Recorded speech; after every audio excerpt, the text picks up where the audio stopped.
Online மூலமாக, YouTube மூலமாக, Facebook மூலமாக பார்த்து கொண்டிருக்கிற உங்களையும் ஆண்டவர் நிச்சயம் ஆசீர்வதித்து உங்களை சுகமாக்குவார். தேவனுடைய வல்லமை உங்களை சுகமாக்கும் என்ற தலைப்பின் கீழ் ஆண்டவருடைய வார்த்தையை இன்று நாம் கேட்கிறோம். எரேமியா தீர்க்கதரிசியின் புத்தகம் 10ஆம் அதிகாரம் 6ஆம் வசனத்தை வாசிக்க கேட்போம். கர்த்தாவே, கர்த்தாவே, உமக்கு ஒப்பானவன் இல்லை, உமக்கு ஒப்பானவன் இல்லை. நீரே பெரியவர், நீரே பெரியவர். உமது நாமமே வல்லமையில் பெரியது, உம்முடைய நாமமே வல்லமையில் பெரியது. ஆண்டவர் வல்லமை உடையவர், அவருடைய நாமம் வல்லமையில் பெரியது. ஆண்டவருடைய நாமத்தை சொல்லும்போது அதிலே வல்லமை இருக்கிறதை காண முடியும். இயேசு என்னும் நாமம் வல்லமை உள்ள ஒரு நாமம். முதலாவது அந்த நாமம் ரட்சிக்கிற நாமம். இயேசு கிறிஸ்துவின் நாமம் இந்த வானத்தின் கீழ் இருக்கிற, இந்த பூமியில் இருக்கிற அத்தனை பேருக்கும் இந்த நாமம் கொடுக்கப்பட்டிருக்கிறது.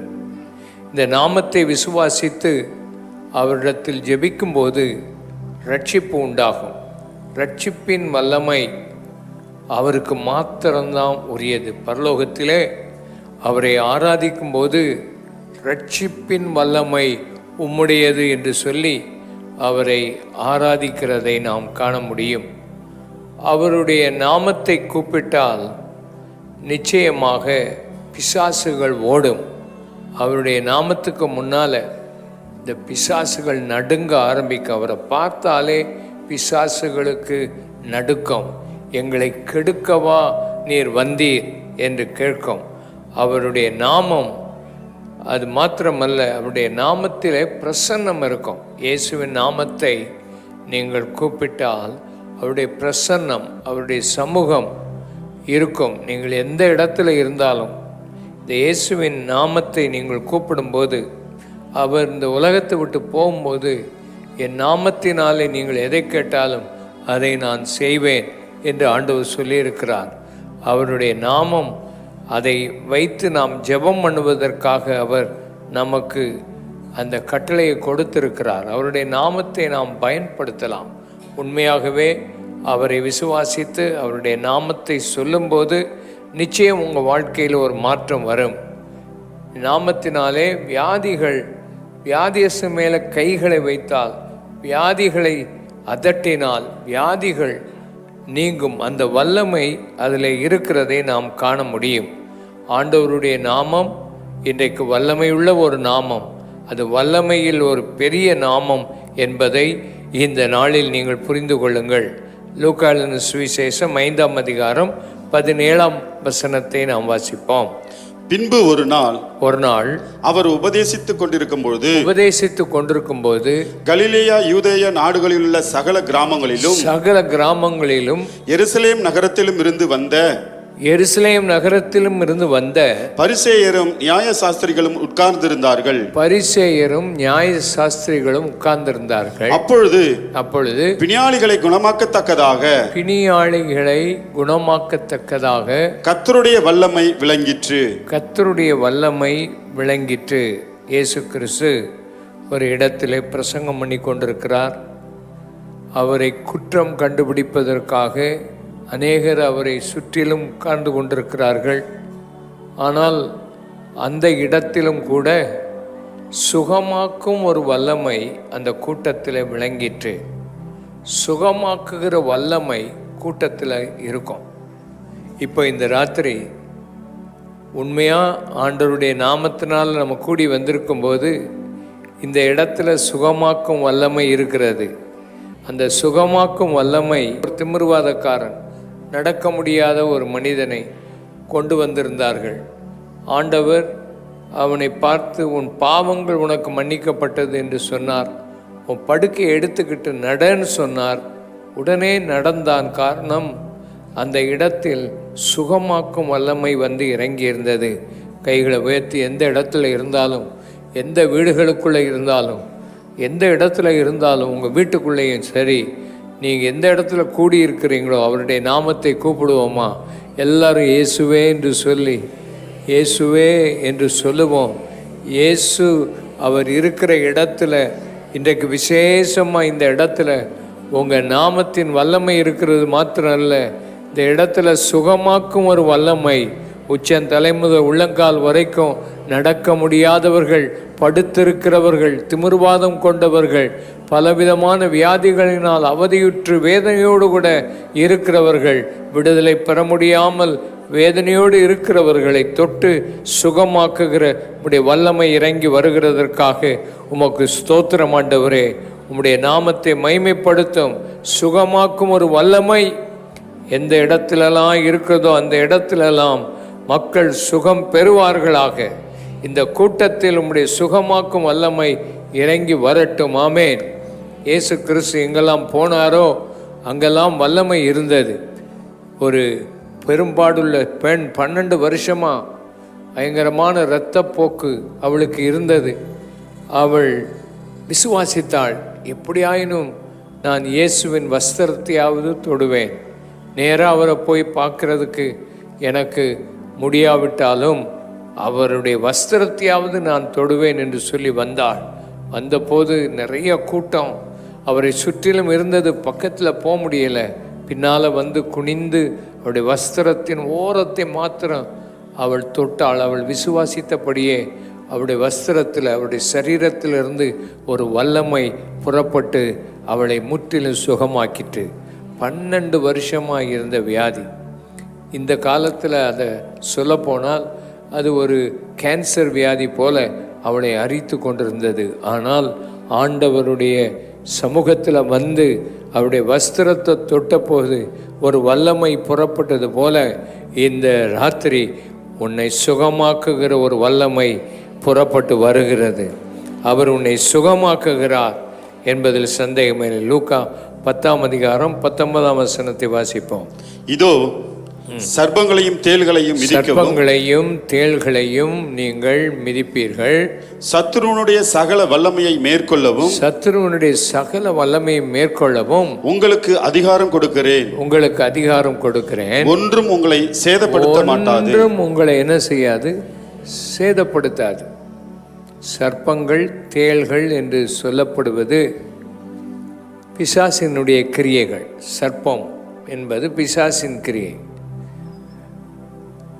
ஆதாமையும் ஏவாளையும் ஏமாற்றுவதற்கு சர்ப்பத்தை போல வந்தான் சாத்தான். சர்ப்பங்களை நீங்கள் எடுப்பீர்கள். தேள்கள் என்று சொல்லப்படுவது அந்த பிசாசினுடைய குணம்தான். கடைசி நாட்களில் இந்த உலகத்தில் பயங்கரமான உபத்திரவ காலம் வரும். அந்த உபத்திரவ காலத்தில் தேவனுடைய கோபாக்கினை இந்த உலகத்தில் ஊற்றப்படும். அப்போ பைபிளில் சொல்லியிருக்குது, பாதாளத்தின் திறவுகோலை ஒரு தூதன் எடுத்து பாதாளத்தின் குழியை திறந்தான் என்று சொல்லப்பட்டிருக்கிறது. அப்போ வெட்டுக்கிளிகள் போன்ற பயங்கரமான ஒரு காரியம் வெளியே வந்தது. அவைகள் வாள்களிலே தேள்க்கு ஒத்த விஷம் இருந்தது என்று சொல்லப்பட்டிருக்கிறது. பாதாளம் பிசாசுக்குரிய இடம். அங்கேருந்து கடைசியில் அந்த இடத்த நீங்கள் படிக்கும்போது 20 கோடிக்கு மேலே பயங்கரமான ஒரு சேனை வருகிறதை நம்ம பார்க்குறோம். இந்த உலகத்தை அழிக்க பிசாசு திட்டமிட்டு பல காரியங்களை கடைசி காலத்தில் செய்வான்.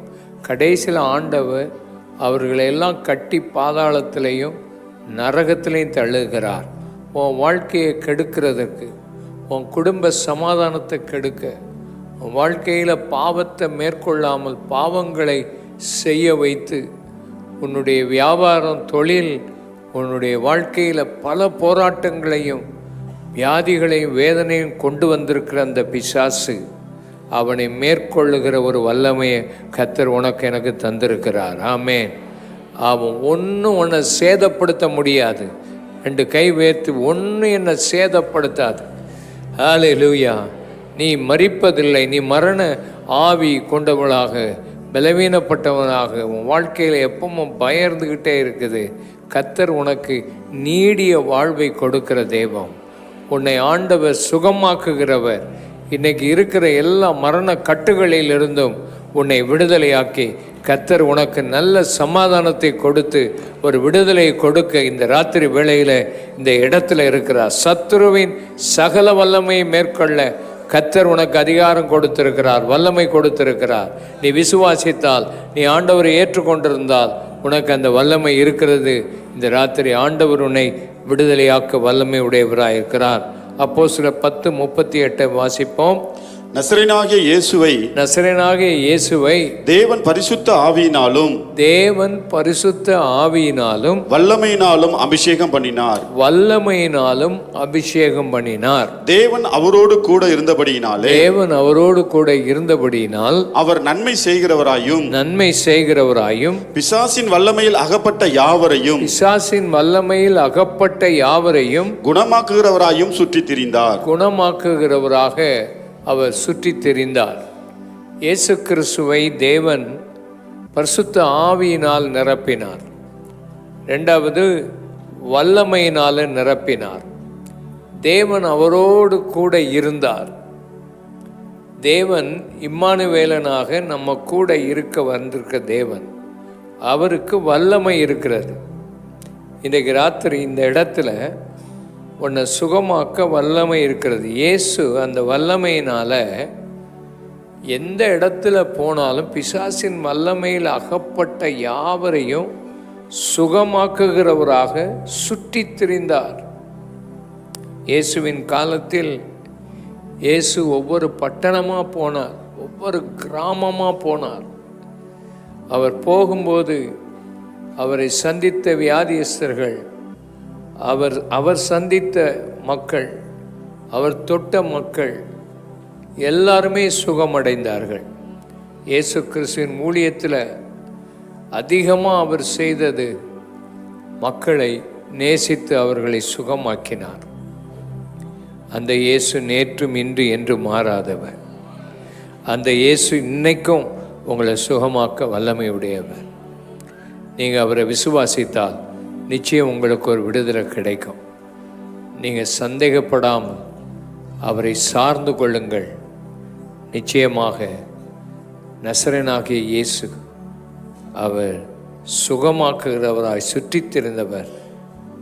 இன்னைக்கும் அதே வல்லமை, அதற்கு மேலான வல்லமை அவருக்கு இருக்கிறது. அவருக்கு இருக்கிற வல்லமை சாதாரணமானதல்ல. அவருடைய வல்லமை ஆச்சரியமானதான ஒன்று. வேதத்தில் நாம் வாசிக்கும்போது ஏசாயா 40:29 வாசிப்போம். சோர்ந்து போகிறவனுக்கு அவர் பலன் கொடுத்து சத்துவம் இல்லாதவனுக்கு சத்துவத்தை பெருக பண்ணுகிறார். வல்லமை இல்லாதவங்க, பலன் இல்லாதவங்க, சத்து இல்லாதவங்க, இவங்களுக்கு ஆண்டவர் அந்த வல்லமையை கொடுக்கிறார். சோர்ந்து போய் இருக்கிறாயா? உன் வாழ்க்கையில் அடிக்கடி பலவித போராட்டங்கள் உன்னை சோர்வடைய பண்ணும். சோர்ந்து போயிருக்கிறாயா? அநேக குடும்பங்களில் இருக்கிற பிரச்சனைகளை பார்த்தா ரொம்ப சோர்வுகளை மக்களுக்கு கொண்டு வருது. இப்போ வர்ற வியாதிகள் மக்களுக்கு ரொம்ப சோர்வை கொண்டு வருகிறது.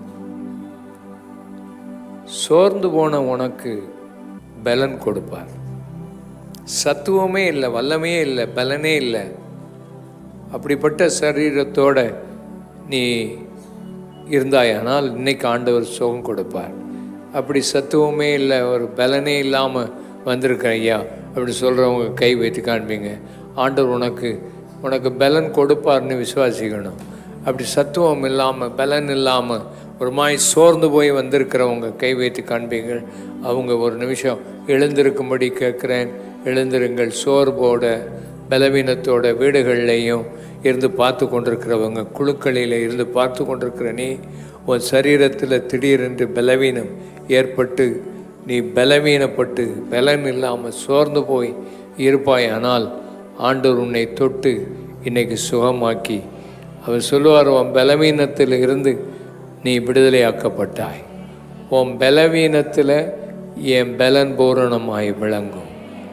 என் வல்லமை உன் மேலே வந்து தங்கும். ஹல்லேலூயா. 2 கைகளை உயர்த்தி அவருடைய வல்லமை உன் மேலே வந்து தங்கட்டும். உன் உச்சந்தலையிலிருந்து உள்ளங்கால் வரைக்கும் ஆண்டவருடைய ஒரு வல்லமை உன் மேலே வந்து தங்கட்டும். டிவியில் பார்த்து கொண்டிருக்கும் போதே, தூர இடத்துல கிராஸ் டிவியில் பார்த்து கொண்டிருக்கும் போதே ஒரு வல்லமை உன் மேலே வந்து இறங்கட்டும். அற்புதமான ஒரு வல்லமை இந்த ஏழை எளிய மக்களை தொடுவதற்கு உம்முடைய வல்லமை இன்றைக்கு போதுமானதாக இருக்கிறது. ஹல்லேலூயா. அசுத்த ஆவிகள் இப்பொழுது தானாக புறப்பட்டு போகிறது. உன்னுடைய வியாதி உன்னை விட்டு விலகி ஓடுகிறது. உனக்குள்ள இருக்கிற அந்த பலவீனப்படுத்துகிற ஆவியை கர்த்தர் அப்புறப்படுத்தி உனக்குள்ள ஆண்டவர் ஒரு கிருபையை கொடுத்து உன்னை நிரப்பி கொண்டிருக்கிறார். அவரால் முடியாது ஒன்றுமே இல்லை. அவருடைய வல்லமை உன்னை தொடுகிறது. அவருடைய அற்புதம் உன்னை தொடுகிறது. ஏசப்பா, உம்முடைய நாமத்தினால் உம்முடைய பிள்ளைகளை தொட்டு சுகமாக்குகிறேன். எத்தனை பேர் விசுவாசிக்கிறீங்க? உன் பலவீனம் உன்னை விட்டு இப்பவுமே மாறிட்டு ஆண்டவருக்கு சாட்சியாக நீ இரு. கர்த்தர் உன்னை ஆசீர்வதிப்பார். ஆமென். எபேசியர் 1:19 தாம் கிறிஸ்துவை மரித்தோரிலிருந்து எழுப்பி, கிறிஸ்துவை மரித்தோரிலிருந்து எழுப்பி அவரிடத்தில் நடப்பித்த தமது பலத்த சத்துவத்தின் வல்லமையின்படியே, அவரிடத்தில் நடப்பித்த தமது பலத்த சத்துவத்தின்படியே விசுவாசிக்கிறவர்களாகிய நம்மிடத்திலே காண்பிக்கும் தம்முடைய வல்லமையின் மகா மேன்மையான மகத்துவம் இன்னதென்றும் நீங்கள் அறியும்படிக்கு அவர் உங்களுக்கு பிரகாசமுள்ள மனக்கண்களை கொடுக்க வேண்டும். பிரகாசமுள்ள மனக்கண்களை கொடுக்கணும். உங்களுக்கு ஆண்டவர் பிரகாசமுள்ள மனக்கண்களை கொடுக்கணும். பிரகாசமுள்ள மனக்கண் வந்தால் தான் ஆண்டவருடைய வல்லமை என்னதென்று தெரியும். ஆண்டவருடைய வல்லமை எப்படி ஆண்டவர் காண்பித்தார்? இயேசு கிறிஸ்துவை மரித்து அவர் 3 நாள் அடக்கம் பண்ணப்பட்டு இருந்த அந்த இயேசு கிறிஸ்துவை தேவன் எழுப்பினார்.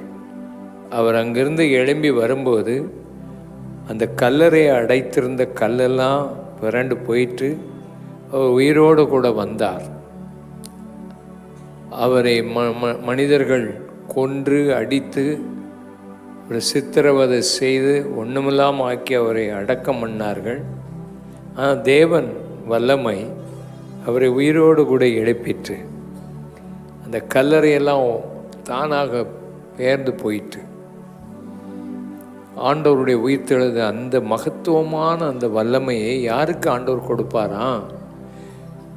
விசுவாசிக்கிற நமக்கு அந்த வல்லமையை தருவார். அல்லேலூயா. நீங்கள் ஆண்டவர் இன்னைக்கு உங்களை சுகமாக்குவார். முடியாது என்று நினைக்கிற காரியத்தை முடிய வைப்பார். அவரால் கூடாத காரியம் ஒன்றுமே இல்லை. எல்லாவற்றையும் ஆண்டவர் செய்ய அவரால் முடியும். அவரால் முடியும். கடைசி நேரத்தில் ஒரு கள்ளன் இயேசுவோட கூட அந்த சிலுவையில் அறையப்பட்ட அந்த கள்ளன் ஆண்டவரை நோக்கி கூப்பிட்டான், என்னை நினைத்தருளும், நீர் நீர் வரும்போது என்னை நினைத்தருளும் என்று அவன் சொல்லும்போது அந்த பரதீசுக்கு ஆண்டவர் அவனை கொண்டு போனார். அந்த கடைசி நிமிஷத்தில் அவரால் முடியும். உன் வாழ்க்கையில் கடைசி கட்டத்தில் நீ இருந்தாலும் அவரை நோக்கி கூப்பிடும்போது அவரால் முடியும். உன் வாழ்க்கையை மாற்றி அமைக்க அவரால் முடியும். அவரை விட்டுட்டு போயிட்டாங்க நிறைய சீஷர்கள். ஆனால் அவங்க பின்னால் போய் அவங்களுக்கு ஆகாரம் கொடுத்து அவங்களோட பேசி அவங்களுக்கு உதவி செய்து அவங்களுக்கு முடியாது என்று சொன்ன காரியத்தெல்லாம் முடிய வைத்து அந்த அந்த கடைசி நேரத்துலையும் அவரை விட்டுட்டு போனவங்கள கூட அவர் தேடி போய் அற்புதம் செய்து வல்லமையை காண்பித்து அவர்களுக்கு ஊழியத்தை கொடுத்தாரே. அவரால் எதையும் செய்ய அவரால் முடியும். அவர் மரித்து போன லாசரு 4 நாள் ஆயிட்டு நாரி போயிட்டு ஒன்றுமே முடியாது. சகோதரிலாம் அழுகிறாங்க, இனிமேல் இவன் உயிரோடு வர முடியாது, நாத்தந்தான் எடுக்கும் அப்படின்னு சொல்கிற இடத்துல கூட ஆண்டவராகிய இயேசு கிறிஸ்து லாசருவே வெளியே வா என்று சொன்னபோது அந்த வல்லமை புறப்பட்டு போய் அந்த உயிர்த்தெழ வல்லமை அவனை சந்தித்தது. அதே வல்லமை இந்த ராத்திரியில் இருக்குது. உன் மனக்கண் திறந்தால் நிச்சயம் உனக்கு ஆண்டு சுகம் கொடுப்பார். நடக்க முடியாத ஒன்றை தூக்கி நடக்க வைப்பார். சப்பானியாய் 40 வருஷம் இருந்தவனை இயேசுவின் நாமத்தினால் எழுந்து நடன்னு தூக்கி விட்ட போது அவனால் எழுந்து நடப்பதற்கு அந்த வல்லமை அவருடைய நாமத்தில் புறப்பட்டு வந்தது போல இந்த வேளையிலேயும் இருக்கிறது. ஆண்டவர் முதலாவது உன் பாவத்தை மன்னிப்பார். ஆண்டவர் உன் பாவத்தை மன்னிக்கிறதுக்கு அவருக்கு மாத்திரம்தான் வல்லமை உண்டு. நீ யாராக இருந்தாலும் சரி, எப்பேற்பட்ட பாவத்தில் நீ வாழ்ந்து கொண்டிருந்தாலும் சரி, ஆண்டவரால் முடியாது ஒன்றுமே இல்லை. அவர் உன்னை நிச்சயம் மீட்டெடுப்பார். நிச்சயம் உன் வாழ்க்கையில் அற்புதங்களை செய்வார், அடையாளங்களை செய்வார். அவரால் கூடாதது ஒன்றுமே இல்லை. அவரால் எல்லாம் முடியும். நீங்கள் விசுவாசித்தால் தேவ மகிமையை நீங்கள் பார்ப்பீர்கள். எத்தனை பேர் இன்றைக்கி உன் பாவம் மன்னிக்கப்படணும், உன் வியாதி இன்றைக்கி சுகமாகணும் விசுவாசிகள்? கண்களை மூடி நாம் ஜெபம் பண்ணுவோம். ஐயா, என் பாவம் மன்னிக்கப்படணும். எனக்கு உண்மையாகவே இயேசு சிலுவையில் மரித்து என் பாவங்களை மன்னித்திருக்கிறார். அவரால் முடியும். எனக்குள்ள சின்ன சின்ன பாவங்கள், தவறுகள் இருக்குது. எனக்கு ரட்சிப்பு வேணும். ரட்சிப்பின் வல்லமை அவருடைய நாமத்தில் இருக்குது. அந்த நாமம் உனக்கு அந்த ரட்சிப்பை தர இன்னைக்கு ராத்திரி அது வல்லமையுடையதாக இருக்கிறது. தூரத்தில் இருந்து, வீடுகளில் இருந்து பார்த்து கொண்டிருக்கிற உங்களோடும் ஆண்டவர் பேசுகிறார். உங்கள் பாவங்கள் மன்னிக்கப்படணும். டிவியில் பார்த்துக்கிட்டு இருந்தாலும், ஆன்லைனில் பார்த்து கொண்டிருக்கிற உங்கள் வாழ்க்கையில் இயேசு என் பாவத்தை மன்னிக்கணும் ஐயா, என் உள்ளத்தில் வரணும், எனக்கு ஒரு சமாதானம், சந்தோஷத்தை அவர் நிரந்தரமாக தரணும், என் வாழ்க்கையில் இந்த பாவம் மன்னிக்கப்படணும், எனக்காக வேண்டிக் கொள்ளுங்கள் சொல்கிறவங்க கை வைத்து காண்பீங்கள். உங்களுக்காக ஜெபம் பண்ண வாஞ்சிக்கிறேன். சீக்கிரம் எங்கே இருந்தாலும் கரம் வைத்து காணுங்கள். இந்த பக்கம் இருந்தாலும் இயேசு என் பாவத்தை மன்னிக்கணும், எனக்காக வேண்டிக் கொள்ளுங்கள்னு சொல்கிறவங்க கை வைத்து காண்பீங்கள். கை வைத்தின நீங்கள் ஒரு நிமிஷம் எழுந்திருக்கும்படி கேட்குறேன். எழுந்து நில்லுங்கள். கை வைத்தினவர்கள் எழுந்து நில்லுங்கள். உங்கள் கையில் எண்ணெய் பாட்டில் இருக்குமானால் அதை எடுத்துக்கொண்டு முன்னால் வாங்க. உங்களுக்காக ஜெபம் பண்ண போகிறோம்.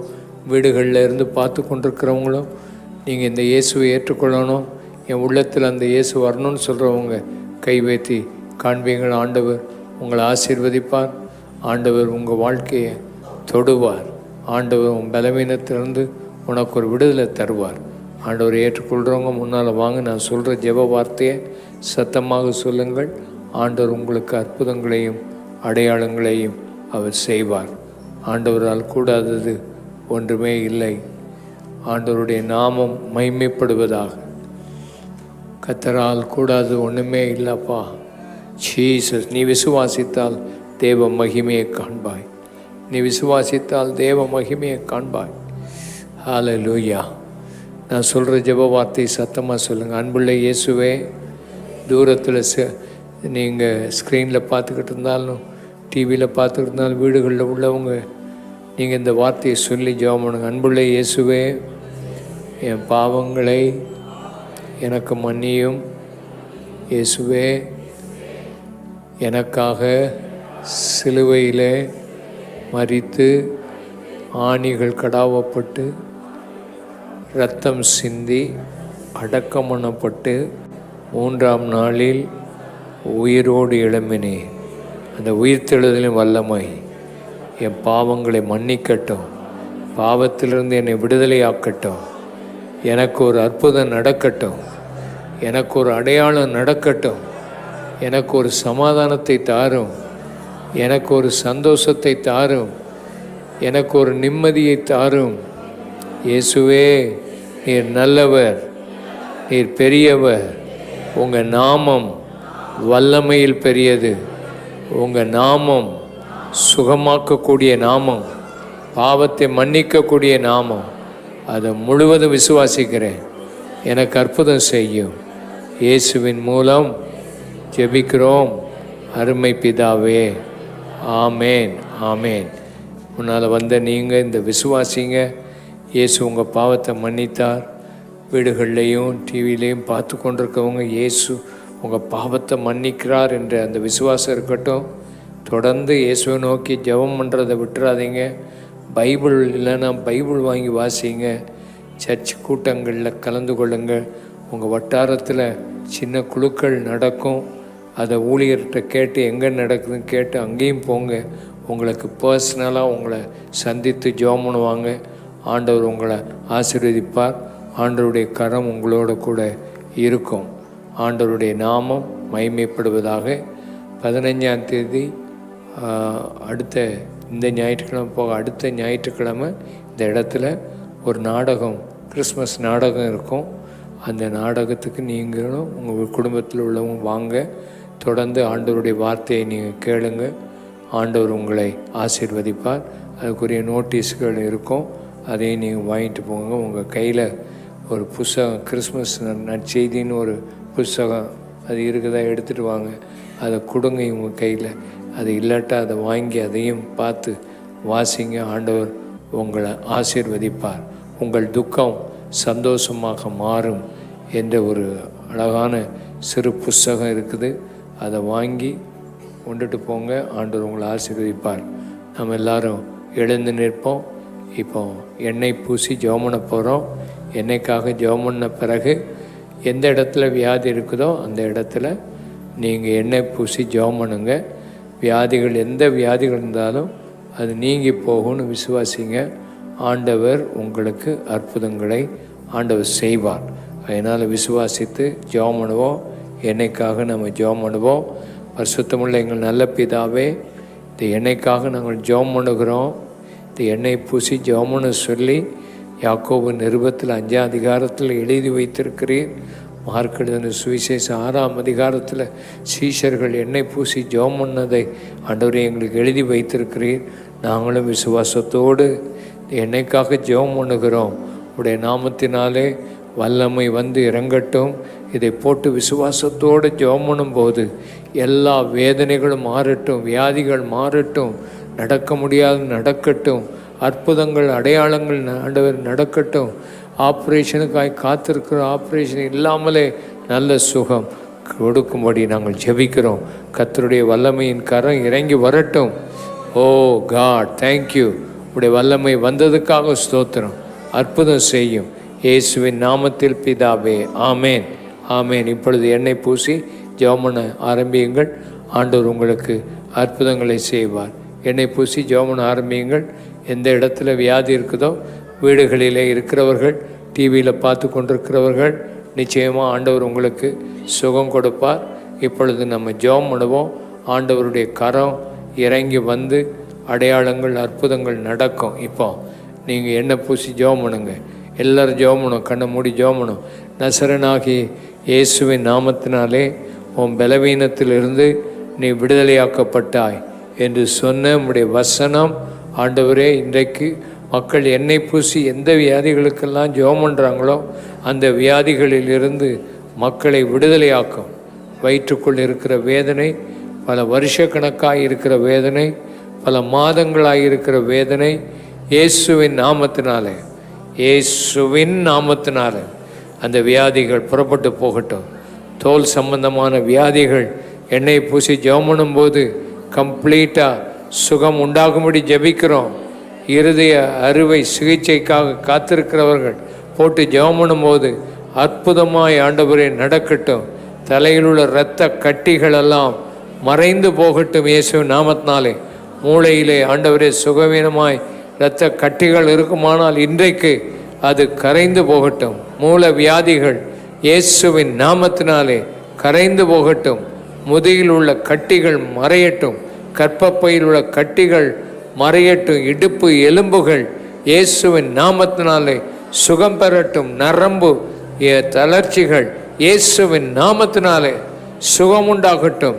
தலை சுற்று மயக்க வியாதிகள் இயேசுவின் நாமத்தினாலே சுகமாகட்டும். கண் பார்வை இல்லாதவர்களுக்கு கண் பார்வையை கொடுத்து சுகமாக்கும். முடக்கு வாதங்கள் இயேசுவின் நாமத்தினாலே சுகமாகட்டும். கேன்சர் வியாதிகள் இயேசுவின் நாமத்தினாலே, எல்லா விதமான கேன்சர், எந்த இடத்துல எந்த அவயவங்களில் கேன்சர் இருந்தாலும் அது அப்படியே மறைந்து போகட்டும். அற்புதம் நடக்கட்டும் ஆண்டவரே. மூளை வளர்ச்சி இல்லாத பிள்ளைகளுக்கு மூளை வளர்ச்சி உண்டாகும்படி நாங்கள் ஜெபிக்கிறோம் இயேசுவின் நாமத்தினாலே. ஹல்லேலூயா. கிட்னியினுடைய கல்கள் மறைந்து போகட்டும். கிட்னி கல்கள் மறைந்து போகட்டும். இயேசுவின் நாமத்தினாலே கிட்னியில் இருக்கிற பிரச்சனைகள் இயேசுவின் நாமத்தினாலே மறைந்து போகட்டும். கால் வீக்கங்கள் சுகம் அடையட்டும். குழந்தை பாக்கியத்தை கட்டளையிடும் ஆண்டவரே. 4 வயது பிள்ளைக்கு கேன்சர் இருக்கிறது, அதை சுகமாக்கி விடும்படி நாங்கள் ஜெபிக்கிறோம். தோள்பட்டை வலிகளை சுகமாக்கும் இயேசுவின் நாமத்தினாலே. தோள்பட்டையில் அடிபட்ட இடங்கள், ஆக்சிடென்டான கால்கள், கைகள், மூட்டுகள், எலும்புகள் இவைகளெல்லாம் சுகமாகட்டும். பித்தப்பையில் உள்ள கல்கள் எல்லாம் மறையட்டும் இயேசுவின் நாமத்தினாலே.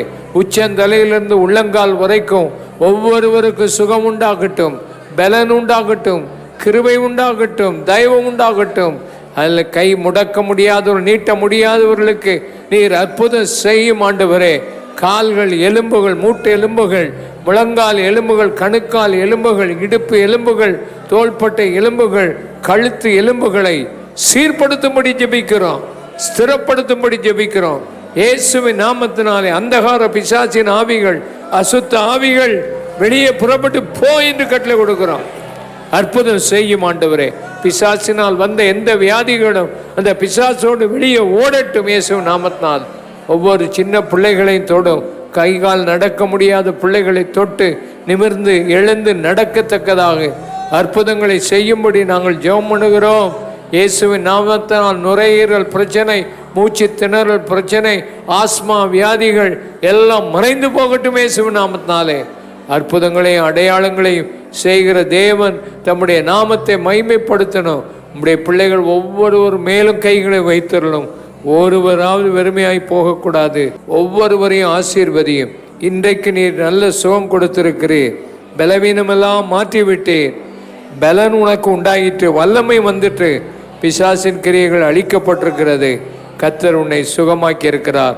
எல்லாரும் 2 கைகளை நல்லா உயர்த்தி ஆண்டவர் சுகமாக்குனதுக்காக தோத்திரம் பண்ணுங்க. நல்லா தோத்திரம் பண்ணு. செய்ய முடியாததை செய்து பார். ஆண்டவர் உனக்கு சுகம் கொடுத்திருக்கிறார். வலிகளெல்லாம் நீங்கி இருக்கு. விசுவாசித்தால் நீ தேவ மகிமையை காண்பாய். தூர இடத்துல இருந்து ஜெபிக்கிற உங்களுக்கெல்லாம் அற்புதம் ஆண்டவர் செய்திருக்கிறார். அவரால் முடியாது ஒண்ணுமே இல்லை. அவர் எல்லா அற்புதத்தையும் உங்களுக்கு செய்திருக்கிறார். வல்லமையுள்ள தேவன் பெரிய காரியங்களை செய்திருக்கிறார். ஆமேன்.